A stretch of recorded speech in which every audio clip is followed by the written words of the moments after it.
शनी प्रदोष व्रत उपासना पद्धत. प्रदोष काळामध्ये शिवमंदिरामध्ये संध्याकाळी शिवमंत्राचा जप करावा.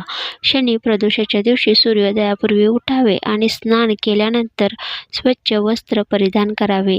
गंगेच्या पाण्याने पूजास्थान स्वच्छ करावे. बेलपत्र, अक्षता, दीप, धूप, गंगाजल इत्यादींची भगवान शिवांची पूजा करावी. यानंतर ओम नमः शिवाय या मंत्राचा मंत्रजाप करा आणि शिवाला जल अर्पण करा. शनींची पूजा करण्यासाठी पिंपळाच्या झाडाखाली मोहरीच्या तेलाचा दिवा लावावा.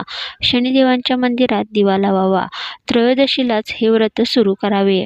शनी प्रदोषाच्या दिवशी स्वच्छ वस्त्र परिधान करूनच शिव आणि शनिदेवांची पूजा करा. शनी प्रदोष व्रत दरम्यान चुकीचे विचार तुमच्या मनामध्ये येऊ देऊ नका. शनी प्रदोष व्रतात हिरवीगार झाडे आणि झाडे तोडू नका. सर्व उपवास विधीमध्ये स्वतःला भगवान शिव आणि शनी यांना समर्पित करा.